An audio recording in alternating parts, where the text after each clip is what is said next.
Hello students, आज 4 अप्रैल को RBSE board में 12th में फिजिक्स का पेपर था आप लोगों का, और आप सारे स्टूडेंट्स ने उसको बहुत अच्छे से दिया है। आशा यही है कि बहुत अच्छा पेपर आप लोगों का गया होगा।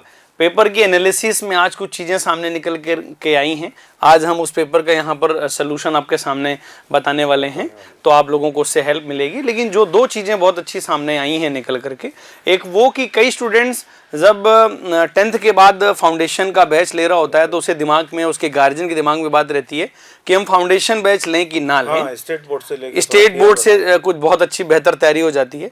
तो आज जो फीडबैक आया बच्चों का, वो फाउंडेशन बैच के बच्चों के भी हमने ओपिनियन लिए शानदार पेपर और स्टेट बोर्ड का भी ओपिनियन लिया। तो दोनों के पेपर को अटेम्प्ट करने के लिए ज्यादा फर्क नहीं था। फाउंडेशन वाले बच्चे भी बहुत अच्छा परफॉर्म कर रहे थे, स्टेट बोर्ड के भी बच्चे बहुत अच्छा परफॉर्म करके आए।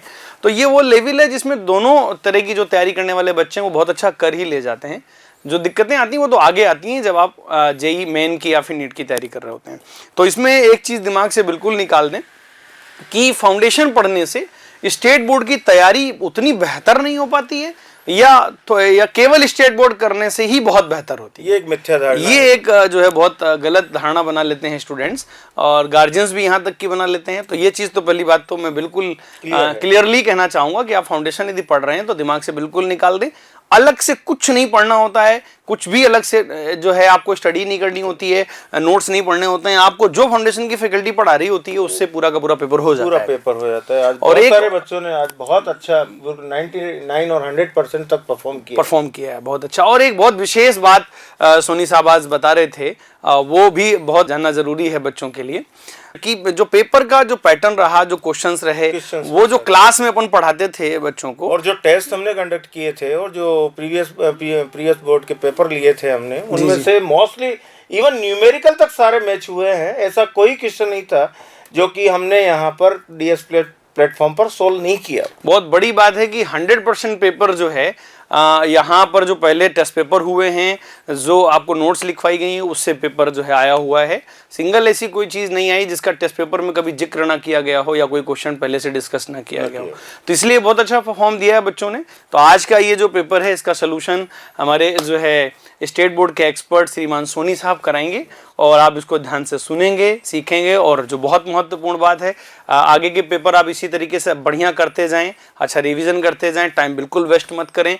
और जैसे पेपर आपके पूरे हो जाने हैं, आपको इन्फॉर्मेशन दी गई है कि आप जेई वाले बच्चे जस्ट अगले दिन 13 तारीख के बाद 14 तारीख को आप 14 तारीख को एक बार सेमिनार के लिए आएंगे। 15 तारीख से तो हाँ, और 15 तारीख से तो बैच ही शुरू कर रहे हैं। और बायोलॉजी वाले बच्चे जो है 16 तारीख को उनका जो है लास्ट पेपर है, तो 17 तारीख को उनका सेमिनार है ना। 17 तारीख को संडे है, तो आप 18 तारीख को मंडे को आप वहाँ पहुँच सकते हैं। तो 18 तारीख को मंडे को आप 9 बजे वहाँ पहुँचें, और फिर 20 तारीख से आपका टारगेट नीट का बैच हम शुरू कर रहे हैं। और आज आप इस पेपर के डिस्कशन का, इस पेपर के सोल्यूशन के डिस्कशन का आप आनंद लीजिए। और जिन बच्चों के 1-2 क्वेश्चन में कोई डाउट हो तो वो यहाँ समझ लें। उसके बाद भी डाउट रहे तो सोनी सर को फ़ोन मिला करके आप और पूछ सकते हैं। तो सोनी सर, बच्चों को एक बार शानदार डिस्कशन दीजिएगा। और बच्चे आपसे पढ़े हुए हैं, बच्चों को इंतजार भी है आज के इस वीडियो का, तो एक बार अच्छा सा डिस्कशन दीजिएगा। Thank you sir. Thank you. आइए बच्चों, आज के फिजिक्स के पेपर का सॉल्यूशन देखते हैं। और क्वेश्चन नंबर फर्स्ट पार्ट है विद्युत फ्लक्स का मात्रक। आपको मालूम है विद्युत फ्लक्स का मात्रक phi equal to E into D S, और ई का मात्रक और डी एस का मात्रक जब आप रखेंगे तो न्यूटन पर कूलम मीटर स्क्वायर आएगा। तो इसका ऑप्शन है जो ए करेक्ट आंसर है, इज करेक्ट। आइए दूसरे पे चलते हैं। एक समान आवेशित एक गोली कोश के भीतर विद्युत विभव V की दूरी r पर निर्भरता बताइए। तो आपको मालूम है कि स्फेरिकल सेल पे हम जानते हैं कि स्फेरिकल सेल पर potential Vs equal to KQ/R होता है, और इनर सरफेस पर इनर साइड में E इक्वल टू 0 होता है। तो E equal to U/dr, so 0 equal to U/dr, तो V कांस्टेंट। तो इसके लिए ऑप्शन बी करेक्ट होगा। Correct, option B correct. आइए अगले पे चलते हैं। ध्यान से देखो कि ये मीटर सेतु आपने देखा हुआ है, मीटर ब्रिज देखा हुआ है, और डायरेक्ट क्वेश्चन है कि 3/20 डिवाइड बाई S/80, और जब आप इसे सोल्व करेंगे तो इसमें 12 ओम आंसर आएगा इसका। दिस इज द आंसर, 12 ओम। ध्यान से देखो, ये इसका सॉल्यूशन है, आप इसे देख सकते हैं, बड़े आराम से इसको सॉल्यूशन देख सकते हैं जो हमने किया हुआ है। और अगर आपने ऐसा किया हुआ तो आपको पूरा फाइन नंबर मिले।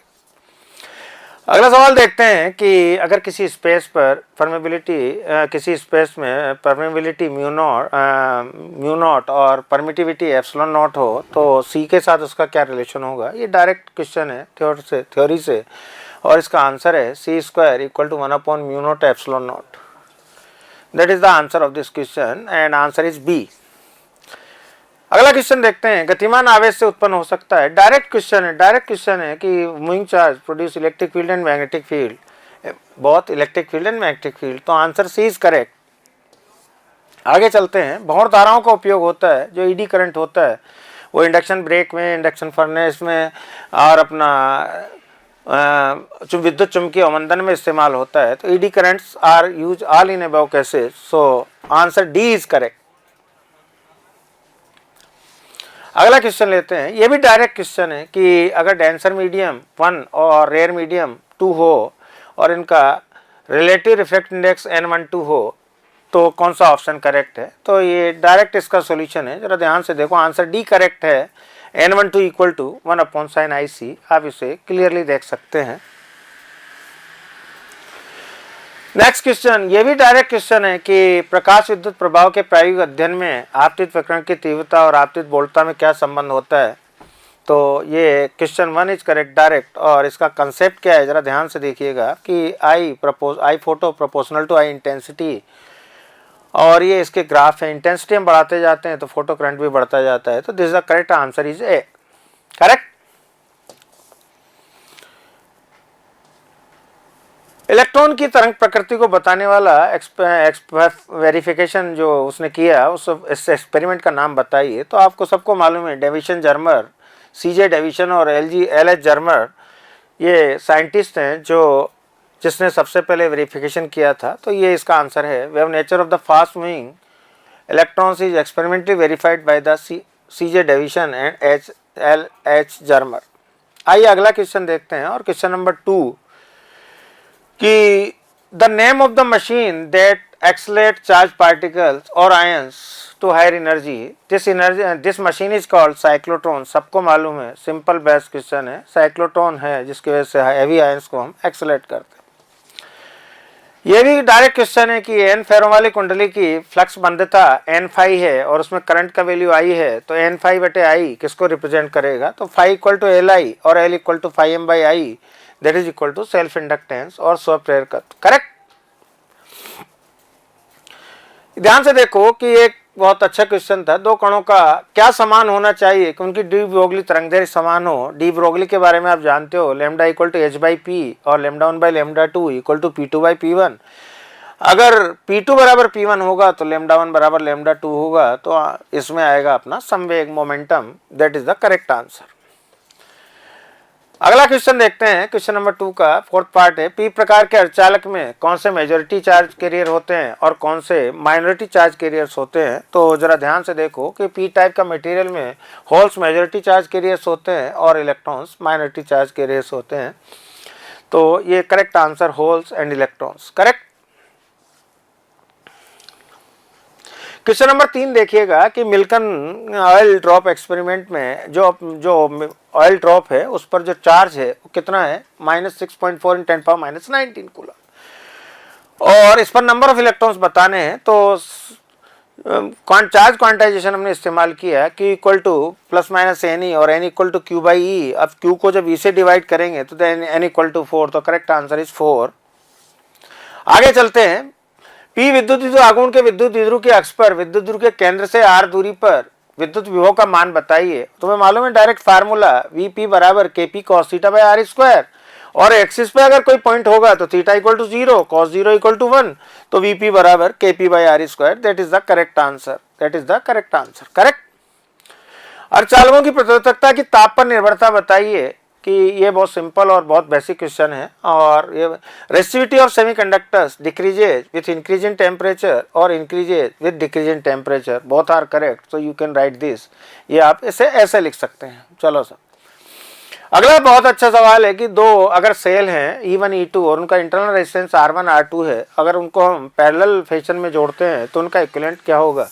ये डायरेक्ट फार्मूला है, ई इक्विवेलेंट बराबर आर इक्विवेलेंट E1 बटे R1 प्लस E2 बटे R2। अगर आप इसमें आर इक्विवेलेंट देखेंगे तो R1 और R2 पैरेलल होंगे, तो R1 इंटू R2 बटे R1 प्लस R2, और ई इक्विवेलेंट का वैल्यू जब इसमें निकालेंगे तो E1 R2 plus E2 R1 upon R2 plus R1। सबको मालूम है, बहुत अच्छी तरीके से क्लास में किया था, वेरी गुड। नेक्स्ट क्वेश्चन देखते हैं कि एक गैलोरीमीटर को वोल्ट मीटर में कन्वर्ट करना है, कि किसी भी गैलोरीमीटर को जब वोल्ट मीटर में कन्वर्ट करते हैं तो बहुत हाई रेजिस्टेंस आर वैल्यू का रेजिस्टेंस उसके सीरीज में लगाते हैं। तो this is the block diagram, R is connected in series with galvanometer, voltmeter by connecting higher value resistance in series that converted into voltmeter. तो ये simple answer है कि अगर आप हायर वैल्यू के रेजिस्टेंस को अगर गैलोरीमीटर के साथ सीरीज में जोड़ देंगे तो ये वोल्ट मीटर में कन्वर्ट हो जाता है, और V equal to V upon IG minus G. तो इसका जो फार्मूला बनता है वो R की वैल्यू निकालना। अगला क्वेश्चन देखते हैं कि किसी विद्युत धारा वृत्ताकार पास के कारण चुंबकीय क्षेत्र रेखाओं का सृजन कीजिए, आप फील्ड पैटर्न बनाइए। तो ध्यान से देखो कि एक कॉइल है और इसमें इधर से व्यू करने पर एंटी क्लॉकवाइज करंट बहता है। तो सारे जो मैग्नेटिक फील्ड लाइंस होती हैं ये सर्कल्स होती हैं और ये इधर से बाहर निकलेंगी और इधर से इंटर करती हैं। तो ये फील्ड पैटर्न मैंने दिखाया हुआ है। तो this is the field pattern when you view from right side से जब व्यू करेंगे तो मैग्नेटिक फ्लक्स बाहर निकलेगा और बाहर से ये अंदर जाएगा, तो इधर से बाहर जाएगा और इधर से अंदर जाएगा, तो लूपिंग होगी, हर जगह लूपिंग होगी, और ये इसका फील्ड पैटर्न होगा। करेक्ट। फैराडे के विद्युत चुंबकीय प्रेरण का नियम आपको सीधा मालूम है, कई बार किया है, पहले और दूसरा नियम आपको मालूम है। दोनों लिस्ट हैं, यहाँ पर दोनों की लिस्ट है कि जब भी कोई मैग्नेटिक फ्लक्स चेंज होता है तो कॉइल सोलेनॉइड में ईएमएफ इंड्यूस होता है, और अगर वो सर्किट बंद हो तो करंट पैदा होता है, उसे इंड्यूस ईएमएफ और इंड्यूस करंट कहते हैं। और सेकंड लॉ है कि ई इंड्यूस का value negative rate minus d∅m/dt के बराबर होता है, negative rate of change of magnetic flux. तो ये दोनों नियम हैं और दोनों आप लिख सकते हैं फैराडे का विद्युत चुंबकीय प्रेरण के नियम। करेक्ट। एक प्रिज्म के लिए डेविएशन और इंसिडेंट एंगल के बीच में ग्राफ ड्रा करिएगा। तो कभी भी ट्रायंगुलर प्रिज्म पर जब हम इंसिडेंट एंगल को 0 से बढ़ाते 90 करते हैं तो डेविएशन किस तरह से चेंज होता है, ये डायरेक्ट वेरिएशन है। और ये ग्राफ है, ये हॉरिजॉन्टल एक्सिस पर इंसिडेंट एंगल लिया है, वर्टिकल एक्सिस पर डेविएशन लिया है, और जब आप ड्रॉ करेंगे तो आई जैसे जैसे बढ़ता है वैसे डेल्टा घटता है और फिर एक मिनिमम वैल्यू पर जाकर फिर आगे बढ़ता है। तो this is the variation of del with respect to I. Correct. आगे चलते हैं, और ये पैरेलल प्लेट कैपेसिटर का डायरेक्ट क्वेश्चन है कि how we define the capacity और capacitance of a parallel plate capacitor. तो पैरेलल प्लेट कैपेसिटर के लिए आपको डायरेक्ट फार्मूला मालूम है, C equal to epsilon naught A/D। तो ये दो कैपेसिटर हैं और ये पूरा डिटेल में आपके पास मालूम है, और आप इसको बहुत अच्छी तरीके से कर सकते हैं कि दोनों प्लेटों का जो कंबाइंड इलेक्ट्रिक फील्ड होगा σ/2 एप्सिलॉन, दोनों एक ही डायरेक्शन में होंगे तो जुड़ जाएंगे, तो टोटल इलेक्ट्रिक फील्ड आएगा σ/ε0, और दोनों प्लेटों के बीच का विभवांतर आएगा V बराबर E इंटू डी, और V बराबर E का वैल्यू Q/A D इंटू ε0 और Q/V इक्वल टू ε0 A/D। तो ये सिंपल फार्मूला है पैरेलल प्लेट कैपेसिटर का, और कई बार कर चुके हैं और आपने भी बहुत अच्छी तरह किया होगा। Very simple and frequently asked question. चलो आइए चलते हैं, एक सिंपल है, जरा ध्यान से देखो कि 5 कैपेसिटर दिखाए गए हैं और इनका इक्विवेलेंट कैपेसिटेंस निकालना है। तो ये दोनों आप देखते हो, ये दोनों सीरीज में है तो इनका 40-40-20 हो जाएगा, ये दोनों पैरेलल में है तो 20-20-40 हो जाएगा, और ये 40-40 के साथ सीरीज में हो जाएगा तो ये फिर 20 हो जाएगा। तो इस तरह से इसको हम सोल्व करते हैं। जरा ध्यान से देखो, ये डिटेल में सोल्व किया हुआ है, जरा ध्यान से देखो कि ये 40-40-20 और ये 20-20-40 और ये 20 और 40 सीरीज में, ये 20-20-40 हो गया। 40 होने के बाद जरा ध्यान से देखो कि ये 40 और ये 40 दोनों मिलकर, ये दोनों का इक्विवेलेंट 40 और ये भी 40, तो 40-40 मिलकर ये 20 हो गया, और 20-20 पैरेलल में होने पर ये कितना, सीधा 40 माइक्रोफेरेड हो गया। तो इसका correct answer 40 microfarad.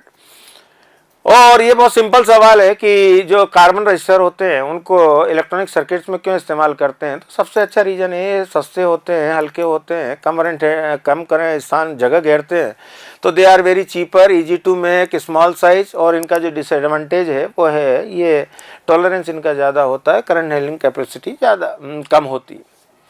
Question number 7 देखते हैं, और ये बहुत अच्छा क्वेश्चन है कि अगर 12 इक्वल रजिस्टर्स को अगर क्यूबिक की फॉर्म में जमाया जाए तो डायगोनल के अक्रॉस तो इफेक्टिव रेजिस्टेंस क्या होगा, तो इसका डायरेक्ट फार्मूला है 5/6R। डायगोनल के अक्रॉस जो रेजिस्टेंस होता है 5/6R और R की वैल्यू आप 12 रखोगे तो 5/6 into 12 that is equal to 10 ohm. ये हमने KVL लगा के डिराइव किया हुआ है, तो बड़े आराम से आप कर सकते हो और मैंने भी इसे क्लास में बहुत 2-3 बार कराया था, तो आप इसे कर सकते हैं। और ये इसका डिटेल्ड है जिसको आप आराम से हैंडल कर सकते हैं और वैल्यूज पुट करके, R की वैल्यूज पुट करके डिफरेंट वैल्यूज के लिए इसकी वैल्यू निकाल सकते हैं। तो correct answer is 10 ohm. Correct.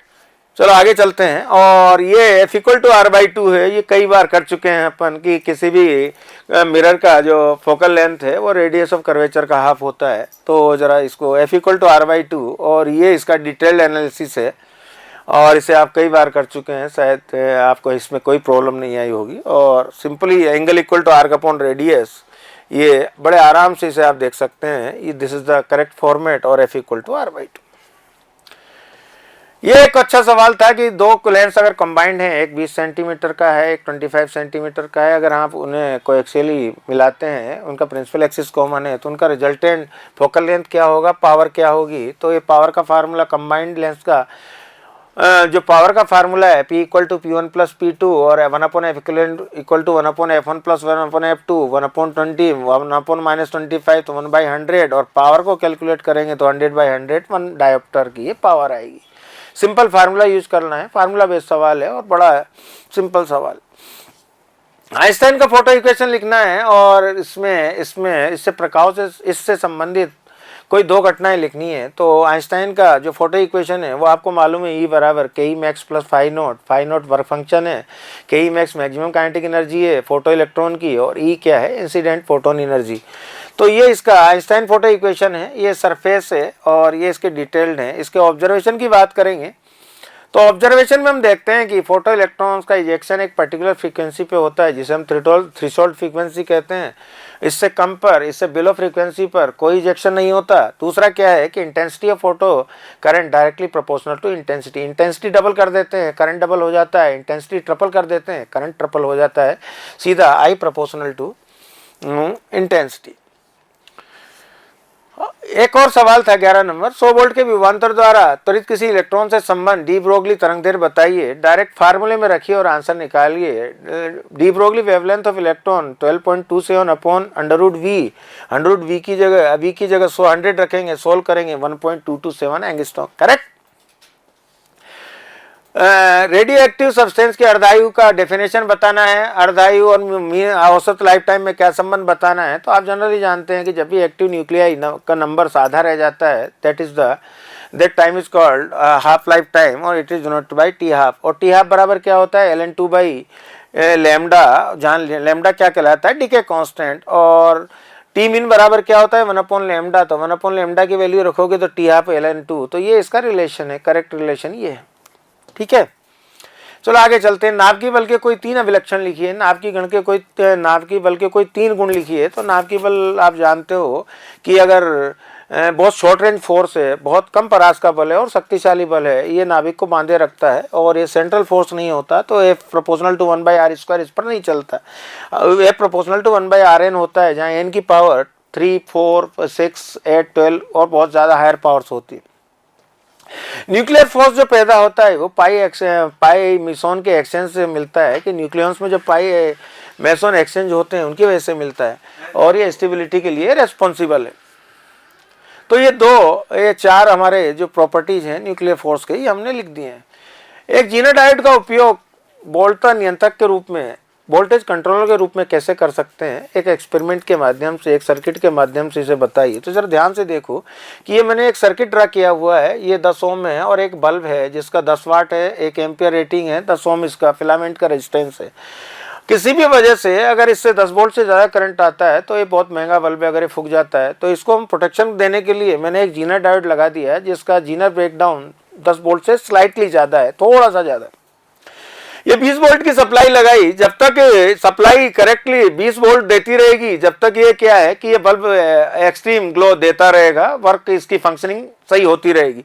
लेकिन अगर किसी वजह से सप्लाई बढ़ जाती है तो इसके अक्रॉस, बल्ब के अक्रॉस पोटेंशियल भी बढ़ जाएगा, पोटेंशियल बढ़ जाएगा तो ये जीनर डायोड ब्रेक डाउन में चला जाएगा, और ब्रेक डाउन में जाने के बाद जो एक्सिस करंट है वो इसके थ्रू पास हो जाएगा।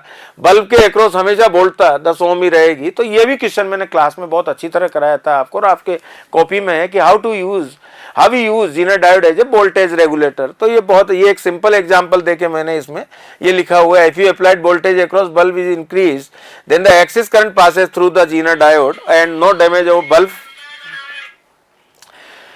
ये फिगर में देखो क्वेश्चन नंबर 15 है कि 2 नोट गेट हैं और वो इस तरह से अरेंज है, तो इनका आउटपुट क्या होगा। तो आउटपुट इसका सिंपल है, जरा ध्यान से देखो कि ये नोट गेट से जब कोई इनपुट निकलता है तो जरा ध्यान से देखो, अगर ए इनपुट दिया तो ए बार आया, बी इनपुट दिया तो ए बी बार आया, और ए बार और बी बार को जब हम और गेट से निकालेंगे तो इनका सम करेंगे, और ये नॉर है तो इसको इन्वर्ट कर दिया, तो y equal to A bar plus B bar का बार। और अगर डिमॉर्गन्स थ्योरम लगाते हैं तो हमें मालूम है ए बार प्लस बी बार का बार, तो A double bar into B double bar, so A B, तो ये एंड गेट की तरह बिहेव करेगा। और एंड गेट का आप टेबल आराम से बना सकते हैं, A B Y, low low low low high low high low low, और हाई हाई होगा तो ही आउटपुट हाई होगा। तो ये सिंपल इसका ट्रुथ टेबल था, ये इसका आउटपुट था। आइए अब आगे चलते हैं, तो गाउस का नियम लिखिए और इसका अनुप्रयोग बताइए। तो गाउस का नियम तो हम हजारों बार लिख चुके हैं कि किसी भी इनक्लोज सरफेस से जो नेट इलेक्ट्रिक फ्लक्स होता है वो इनक्लोज चार्ज का 1/एप्सिलॉन टाइम्स होता है। तो net electric flux to the enclose surface is 1/एप्सिलॉन times the net charge enclose by the surface. और इसका अगर पैरेलल कोई एक प्लेन है जो यूनिफॉर्मली चार्ज है तो उसके नॉर्मल डिस्टेंस आर पर इलेक्ट्रिक फील्ड निकालिएगा। तो जरा सा ये भी हम कई बार एप्लीकेशन कर चुके हैं, और आपको मैं बता दूं कि अगर ये मैं प्लेन लेता हूं जो ऊपर इनफाइनाइट, नीचे infinite, left infinite, right infinite है, और इसमें कोई एक पर्टिकुलर एरिया चूज किया जिसका एरिया ए है, और इसमें एक गाउसियन सरफेस इमेजिन करी जो सिमेट्रिकल इस चार्ज को इनक्लोज करता है। तो आप देखते हो ये सिलेंड्रिकल सरफेस है, और कई बार कर चुके हैं। तो कर्व्ड सरफेस से तो कोई फ्लक्स नहीं निकलेगा, सिर्फ जो फ्लक्स निकलेगा वो कैप से निकलेगा, क्योंकि कैप पर इलेक्ट्रिक फील्ड नॉर्मल है, सरफेस के नॉर्मल है। तो जरा ध्यान से देखो कि फाई कैप होता है ई इंटू ए नॉर्मल, तो फाई कैप की वैल्यू होगी एक कैप से ई इंटू ए, तो 2 कैप से ट्वाइस ई है। और कर्व सरफेस से कोई नहीं निकलेगा, क्योंकि सरफेस वेक्टर और इलेक्ट्रिक फील्ड वेक्टर हमेशा नॉर्मल होते हैं। तो ये इससे निकलने वाला फाई कट तो 0 हो गया, तो टोटल फ्लक्स क्या हो गया, ट्वाइस ई है। और हम गाउस का जब लॉ लगाते हैं, और गाउस लॉ लगा के जब हम इसे अप्लाई करते हैं गाउस का, तो फाई नेट बराबर sigma enclose divide by epsilon, और जो सिग्मा इनक्लोज चार्ज है वो सिग्मा इंटू ए के बराबर होगा, sigma into A upon epsilon naught. 1 और 2 को बराबर किया तो ऐसे cancel, E equal to sigma upon twice epsilon, और वेक्टर फॉर्म में आप इसे ऐसे लिख सकते हैं, तो E equal to sigma upon twice epsilon. कई बार कर चुके हैं, ऑलरेडी बुक में है, ऑलरेडी हम कॉपी में करा चुके हैं, कई बार करा चुके हैं। ठीक है, अब देखते हैं विद्युत द्विध्रुव की परिभाषा लिखिए। एक समान विद्युत क्षेत्र ई में चित्रानुसार विद्युत द्विध्रुव पर बलागुण की गणना कीजिए। तो विद्युत द्विध्रुव क्या होता है ये आपको मालूम है कि 2 इक्वल और अपोजिट चार्ज अगर बहुत कम सेपरेशन पे हो तो उसे हम इलेक्ट्रिक डायपोल कहते हैं, विद्युत द्विध्रुव कहते हैं।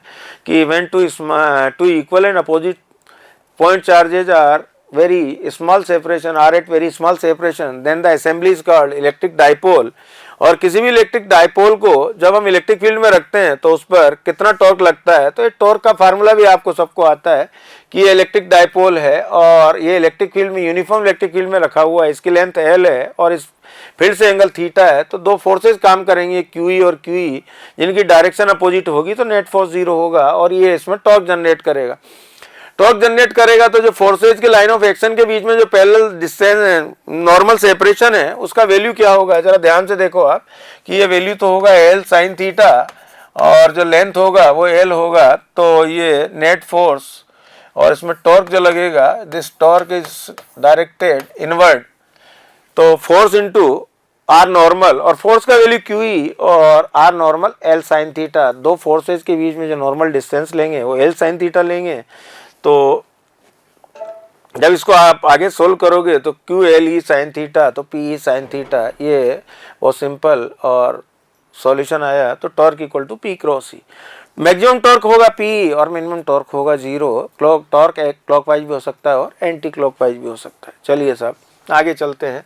और ये मोशनल ईएमएफ पे सवाल है और कई बार कर चुके हैं कि अगर किसी एल लेंथ की रोड को यूनिफॉर्म मैग्नेटिक फील्ड में नॉर्मल डायरेक्शन में अगर v वेलोसिटी से चला है तो मोशनल ईएमएफ को कैलकुलेट करिए।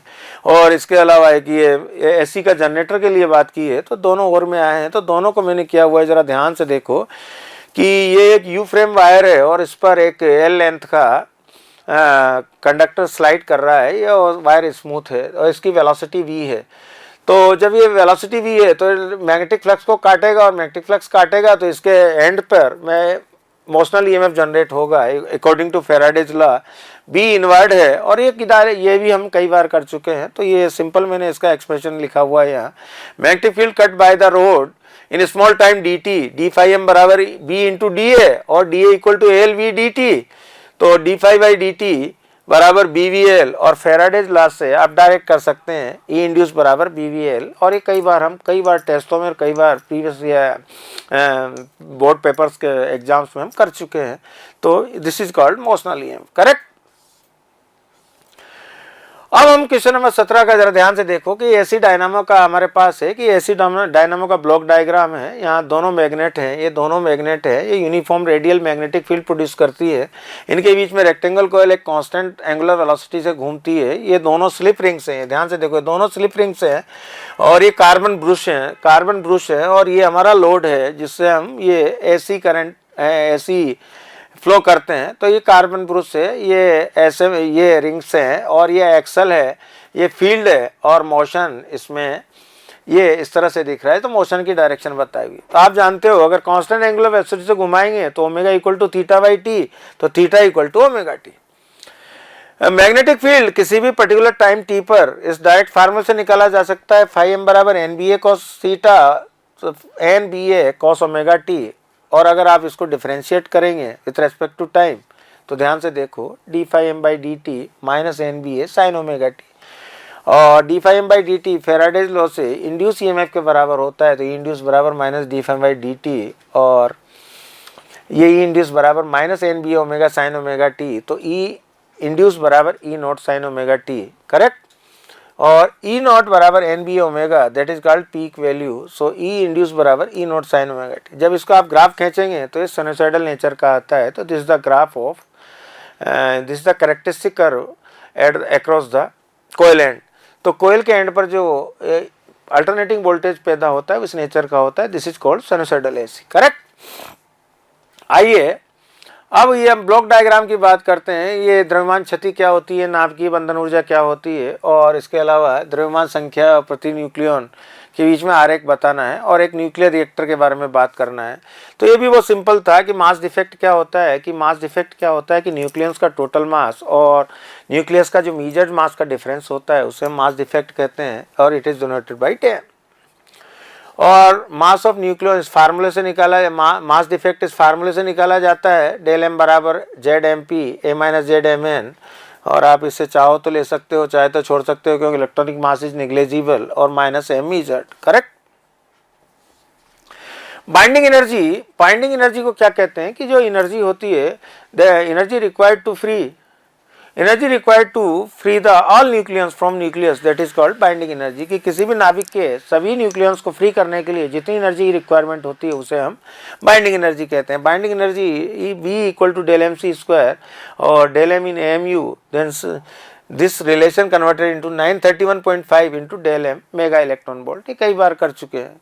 ये थोड़ा सा ग्राफ है जो अपना binding mass energy per nucleon और एटॉमिक मास नंबर के बीच में है। तो ये ग्राफ था बाइंडिंग एनर्जी पर न्यूक्लियन और ये मास नंबर है। तो इस तरह का एक ग्राफ है और सबसे हाईएस्ट वैल्यू निकल और इसकी आयरन जैसे आती है और आयरन का कितना होता है 8.10 मेगा इलेक्ट्रॉन वोल्ट। करेक्ट। तो ये बहुत सारी बार हमारे यहाँ रिवीजन टेस्ट वगैरह में कई बार करवाया जा चुका है और लगभग मोस्टली पेपर उसी से रिलेटेड है। ये इसका और पार्ट है, जरा ध्यान से देखो। ये न्यूक्लियर रिएक्टर का मैंने ब्लॉक डायग्राम बनाया हुआ है और आपको भी कई बार 2-3 बार टेस्टों में हमने दिया था न्यूक्लियर रिएक्टर और इसके डिफरेंट एलिमेंट्स, डिफरेंट पार्ट्स क्या क्या होता है उनका। तो ये एक सिंपल है कि न्यूक्लियर रिएक्टर क्या होता है, किस तरह से न्यूक्लियर रिएक्टर का ब्लॉक डायग्राम बनाया जा सकता है। इसमें डिटेल्ड एनालिसिस है, आप बड़े आराम से देख सकते हैं। मॉडरेटर क्या होता है, मॉडरेटर का फंक्शन क्या होता है, मॉडरेटर किसे कहते हैं कि मॉडरेटर क्या करता है, न्यूट्रॉन्स, फास्ट मूविंग न्यूट्रॉन्स को स्लो करता है। तो that material is called moderator and graphite is used. Graphite इसको बहुत अच्छी तरीके से करता है, हेवी वाटर भी बहुत अच्छी तरीके से करता है और बेरिलियम भी बहुत अच्छी तरीके से करता है। एक पार्ट कूलेंट का फंक्शन क्या है, कूलेंट कौन सा लेते हैं, तो कूलेंट क्या करता है कि जो भी हीट प्रोड्यूस होती है न्यूक्लियर रिएक्शन से उसको ये एक्सट्रैक्ट करते हैं हम हेवी वाटर से, लिक्विड सोडियम से और बहुत सारी चीज़ों पंप के सहायता से सर्कुलेट करते हैं। तो सारी की सारी हीट एक्सट्रैक्ट करते हैं। ये जो हॉट जो कूलेंट है ये बॉयलर में जाकर उस पानी को बिल्कुल प्रेशराइज करता है, प्रेशराइज स्टीम फॉर्म करता है और उससे टरबाइन चलता है। तो कूलेंट का फंक्शन बहुत इंपॉर्टेंट फंक्शन है, ये हीट एक्सट्रैक्ट करता है पूरी और उसे बॉयलर में प्रेशराइज स्टीम के लिए पैदा करता है। अब क्वेश्चन नंबर देखो, ये भी बहुत फेमस सवाल है कि कंपाउंड माइक्रोस्कोप क्या होता है और इसका मैग्नीफिकेशन फार्मूला निकालें और इसका कुल आवर्धन निकालें। और दूसरा इसके साथ है टेलीस्कोप क्या होता है और टेलीस्कोप का भी कार्यप्रणाली का वर्णन कीजिए और इसकी आवर्धन क्षमता का वर्णन कीजिए। तो जरा सिंपल सवाल देखो कि कंपाउंड माइक्रोस्कोप वो डिवाइस, वो इंस्ट्रूमेंट होता है जिसकी सहायता से हम छोटी बॉडीज को बहुत बड़ा करके देखते हैं, इसको हम कंपाउंड माइक्रोस्कोप कहते हैं। और कंपाउंड माइक्रोस्कोप का रे डायग्राम ये है, जरा ध्यान से देखो। ये कई बार टेस्टों में कई बार कर चुके हैं और ये आपको इसके डायरेक्ट ऑब्जेक्ट का डिस्टेंस क्या, ये जो हमारा पार्ट है ये आई पीस कहलाता है, ये ऑब्जेक्टिव कहलाता है और ये इसका डिटेल्ड रे डायग्राम है। और ये इमेज बन सकती है एक least distance of distance region पे और इनफाइनाइट पे, दोनों पे बन सकती है, जब आई रिलैक्स हो और जब आई स्ट्रेस में। तो ये इसका रे डायग्राम है और इसका जब एडजस्टमेंट करते हैं तो एडजस्टमेंट हम इसके ट्यूब लेंथ को बदल के करते हैं। तो when object is place in front of objective, जब ऑब्जेक्टिव के सामने हम बहुत छोटी बॉडी रखते हैं और इसको फोकस करते हैं, ट्यूब लेंथ को एडजस्ट करते हैं और इमेज को हम clearly least distance of distance vision पे बनाते हैं। तो इस तरह से इसकी वर्किंग है और क्लियर इमेज देखते हैं। तो ये आई है और ये इसका टोटल रे डायग्राम आपको कई बार एग्जाम से बनाया जा चुका है और बहुत बार ये अपन ने टेस्ट पेपर में दिया था। इसका जो मैग्नीफिकेशन है ये ध्यान से देखो, total magnification of two lenses system, ये हमें मालूम है एम टी बराबर M not into M E और एम नॉट बराबर क्या होता है माइनस यू बाई यू पहले लेंस के लिए, दूसरा आई लेंस है इसलिए डी बाई यू ई, दोनों को हम कंबाइन करेंगे तो एम एफ बराबर minus U by you into D by F ई, ये टोटल मैग्नीफिकेशन का फार्मूला है। अब इसमें दो केस बन सकते हैं, एक इमेज जब इनफाइनाइट पे बने और एक इमेज जब least distance of distance region पे बने। तो इमेज अगर इन्फिनिटी पे बनती है तो यू बराबर एफ ई, तो ये फार्मूला ये होता है। और अगर इमेज इनफाइनाइट पे least distance of distance region पे बनती है तो वी बराबर माइनस डी, यू बराबर माइनस वी, तो एम ई बराबर 1 plus D by F E, तो ये फार्मूला बनता है। तो ये बहुत बार किया जा चुका है और बहुत सिंपल है और अपने बच्चों ने बहुत अच्छी तरीके से किया होगा, ये मैं आशा करता हूं। अब टेलीस्कोप के बारे में बात करते हैं। Telescope is a device that see the distant bodies clearly, जो बहुत दूर की वस्तुओं को बहुत क्लियर देखने के लिए हम टेलीस्कोप का इस्तेमाल करते हैं। दो तरह के होते हैं, रिफ्रैक्टिव टाइप और रिफ्लेक्शन टाइप। रे डायग्राम ये आपके सामने क्लियर कट बना हुआ है और बहुत अच्छे तरीके से बना हुआ है, कई बार हमने डिस्कस और कई बार एग्जाम्स में दिया हुआ है, सारी डिस्टेंसेज बताई हुई है, आपको रे डायग्राम बहुत अच्छे से आता है और ये मैंने यहाँ इसके लिए बना भी दिया है। इसके बाद ध्यान से देखो कि एंगुलर मैग्नीफिकेशन निकालेंगे तो angular magnification angle subtended by the image to the eye divide by angle subtended by the object to the human eye, beta by alpha. और बीटा और अल्फा इतने छोटे होते हैं कि 10 बीटा और 10 अल्फा लिए जा सकते हैं। इन फिगर्स में से आप 10 बीटा और 10 अल्फा को लेंगे तो आप डायरेक्ट आपको जो मैग्नीफिकेशन का फार्मूला मिलेगा वो F O by U E और image is invert, hence M बराबर माइनस एफ ओ बटे यू ई, करेक्ट। तो ये इसका टेलीस्कोप का बेसिक फार्मूला है। अब इसमें हम दो कंडीशन वापस अप्लाई करते हैं, pen final image at infinite, तो एम इनफाइनाइट, तो यू ई बराबर एफ ई होगा। ध्यान से देखो, जब यू ई बराबर एफ ई होगा तो एम इनफाइनाइट बराबर माइनस एफ ओ बटे एफ ई, और जब least distant of distant region पर बनेगी तो 1 अपॉन यू ई बराबर होगा 1 upon F E plus 1 by D. और इसे अब आप जब रखेंगे तो ये फार्मूला आएगा, सीधा साधा फार्मूला आएगा, ध्यान से देखो, एम डी बराबर minus F O 1/Fe plus 1/D, तो माइनस एफ ओ बटे F E 1 plus F E by D. तो ये मैं आशा करता हूँ कि आप सबने कर लिया होगा, बहुत अच्छी तरीके से किया होगा।